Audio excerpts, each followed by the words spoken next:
Hi, my name is Encyclopedia, short for Casombrerong Britannica Encyclopedia Wikipedia. Hello, my name is K. Grampich, short for Casombrerong Grammar and Speech. Sa pula. Silang aking tuwa wala. Ito si Kasombrerong Manok. Ha?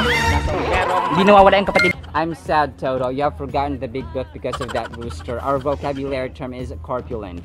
Corpulent. Tayo na natin ang manok ni Toto para hindi na siya makapagtabong Mr. Dictionary. Ang corpulent, mga sombreros, ay adjective. Ito po yung paglalaraw natin sa mga taong mataba, or one way of saying na ang tao po ay fat or overweight. No, ang mga possible synonyms po natin dito ay fat, obese, overweight, plump, etc. At pag ginamit naman ng sentence ay ibigay mo na, Mr. Dictionary. After overeating specially souffle for months, John became somewhat corpulent. Corpulent. Souffle, souffle, souffle. The final sound is an acute E accent, and in French it denotes A sound. A, Nescafe, Nescafe, souffle, souffle, decoupage, resume, yada yada. John. Do you know John Brower Minock? Si John Brower Minock, mga sombreros, ay ang pinakamabigat or ang pinakamalaking tao sa buong daigdig ever lived. Siya po ay 178 kilograms. That was 1963. 1966 po ay 317 kilograms. 1976 ay 442. At noong 1978 kung saan po siya na hospital ay 635 kilograms. At namatay po siya taong 1983. Si John Brower Minock, mga sombreros, or yung in general po ang mga taong may overeating habit. Basahin po natin overeating. Proverbs 23:20-21. Huwag kang gumaya sa mga lasenggo at matakaw sa pagkain, dahil ang gaya nila ay hahantong sa kahirapan. Tulog lang sila ng tulog, kaya sa bandang huli ay magdadamit lang sila ng basahan. Deuteronomy 21:20. And they shall say to the elders of his city, this is our son, is stubborn and rebellious. He will not obey our voice. He is a glutton and a drunkard. Glutton, mga sombreros, yung masiba, no? Masyadong palakain. Proverbs 28:7. The one who keeps the law is a son with understanding, but a companion of gluttons shames his father. Yung mukbang, mga sombreros, is a form of gluttony, is a form of overeating. And the Bible is reminding us, or God is reminding us, na masama po ang overeating. I'm sharing this truth with love and humility. Kung kaya, let's read, love, and obey what's in the Holy Bible. Alam niyo ba na ang kawayan, mga sombreros, ay isang uri ng grass or damo? May scientific name na Bambusa vulgaris. Kasama sa pamilya nito ang haniwala kahit hindi, ang palay, ang kugon, ang tanglad, ang tubo. Ang mga features or common sa mga grass na ito, mga sombreros, ay meron silang matutulis na dahon. Ayan. So matutulis ang dahon po nila. So pag nakita natin yung palay na matulis din po ang dahon nila, ang kugon at ang tanglad and so on, ang tubo. And then isa sa mga feature pa ng mga sombreros, isa sa mga features nila na tinuturing silang grass ay yung hollow stem. Ibig sabihin meron pong butas sa gitna, no? So wala tayong pag-sample, pero meron pong butas sa gitna ng nakala ko ahas. Sa gitna po ng kawayan meron pong butas, no? Meron siyang hole. And then pangatlo, mga sombreros ay yung kanilang mga ugat, no? Ang kanilang mga ugat, mga sombreros, ay wala silang main stem or yung malaking stem, hindi kagaya ng mahogany, ng nara, ng falcata or gimilina. Meron silang malaking stem or merong yung ugat nila ay merong malaking parang pinakapinunong ugat, no? Yun po yun. So sila po ay hindi or wala. So yun po yun, pero masarap po ito yung bamboo shoot nila, yung yan. Yung dabong. Ayan. Masarap po yan, lalagyan ng gata. So, pero yan po, no? Yun po yung ating trivia, no? Damo po sila. Medyo nakakalito sa bamboo kasi bamboo tree nga ang tawag sa kanya, pero grass naman talaga. Pero mapadamo, mapakahoy, kahit ano pa man dyan, ay nagpapasalamat tayo sa Panginoon dahil meron tayong kawayan na beneficial at nakatulong sa ating bilang tao at ang biyaya ng Panginoon. Muli po, ito po si Kasombrerong Dennis, aka Kuya Kim 2.0, at nagsasabing ang buhay ay mas lalo nagiging masaya, mas lalo nagiging puno ng faith. Yan, iikot ko.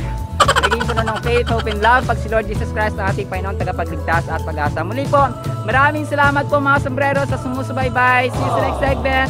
Bye-bye! Ito po ang inyong hamak na lingkod, Kasombrerong Dennis, at sa paghatid ng kaalaman at tawa ay kasama ko sina Cable Encyclopedia o Kasombrerong Britannica Encyclopedia Wikipedia, si Mr. Dictionary. Si Kay Grampich, your kasombrerong grammar in speech. At sa tawa, syempre, si Toto, ang pinakakwela sa lahat na nagsasabing, sabayan nyo kami! Ang buhay ay masaya na nangyayari ang lahat ng faith of love pag-Lord Jesus Christ natin ang pagpapagasa at pag-asa. Muli po, maraming salamat po mga sombreros sa mga sumasama sa learning, sa wisdom, sa knowledge. Maraming salamat po at see you sa next segment. Bye-bye!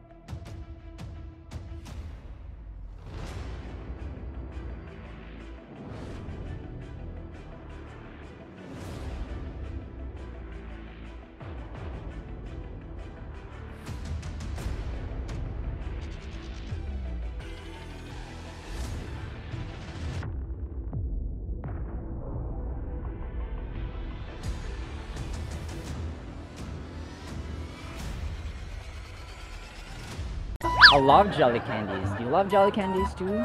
That's awesome. We're using Toto's big book vocabulary terms.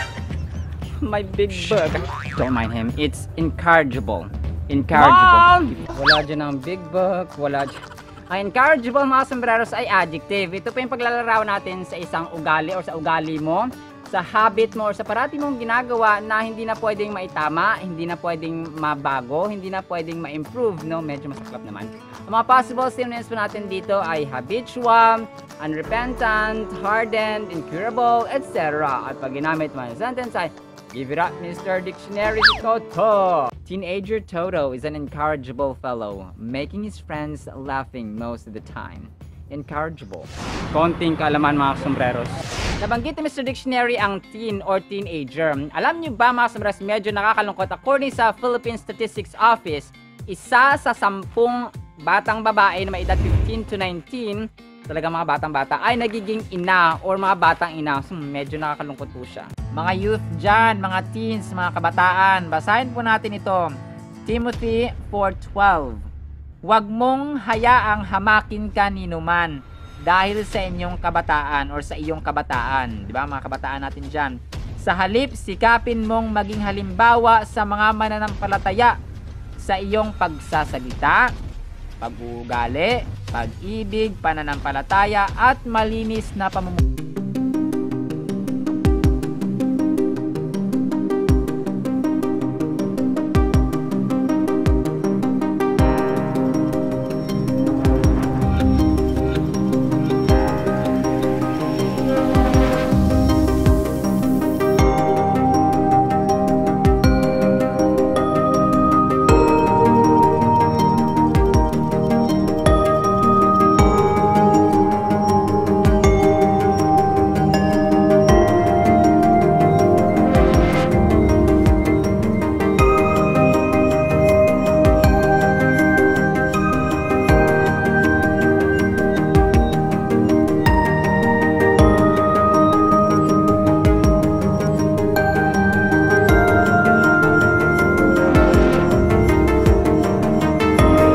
Mga mortal beings.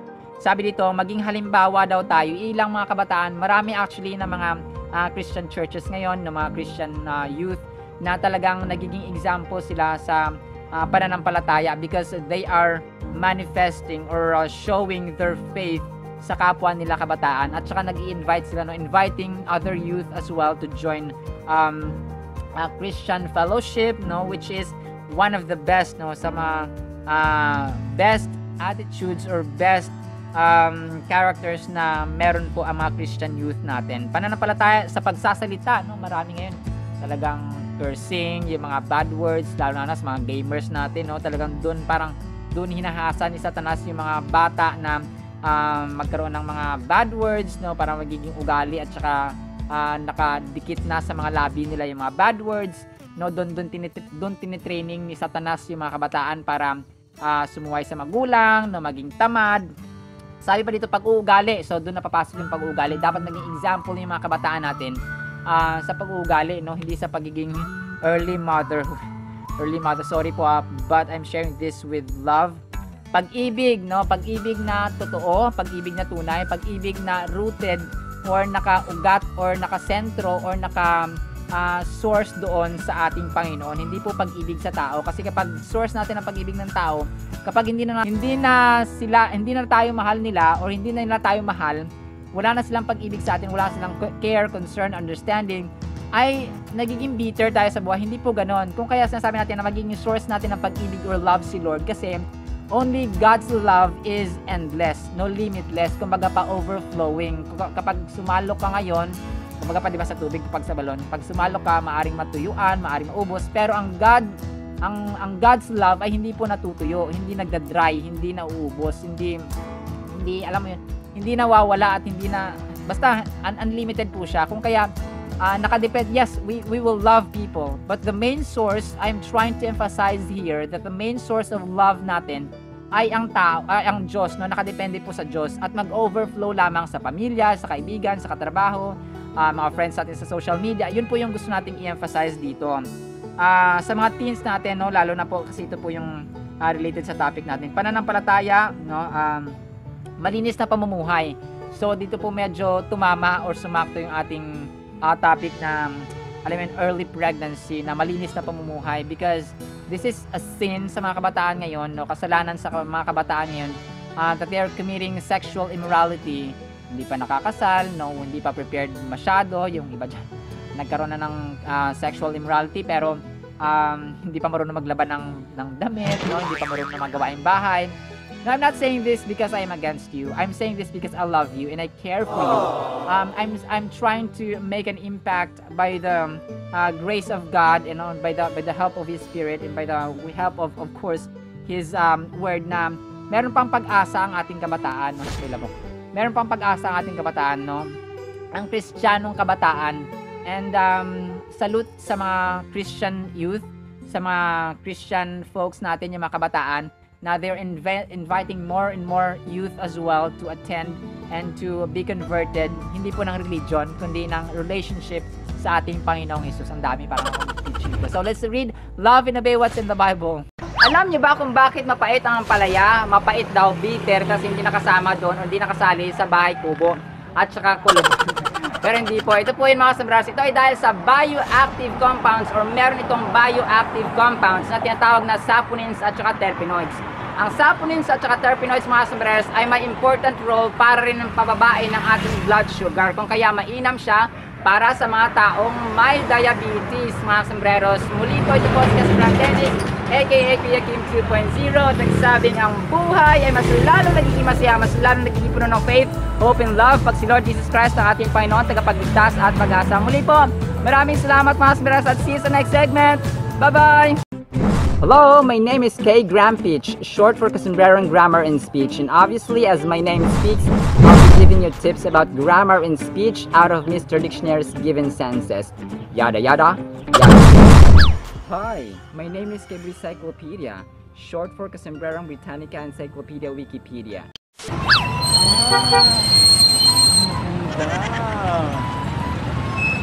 What happened, Toto? You have forgotten the big book?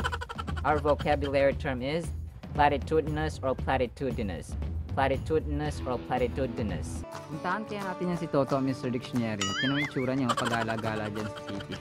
Ang platitudinous, mga sombreros, or platitudinous ay adjective. Ito po yung paglalarawan sa isang comment, sa isang statement, or sa isang remark na parating ginagamit or kadalasang ginagamit, kung kaya hindi na siya interesting, nawala na yung sense, parang wala nang press.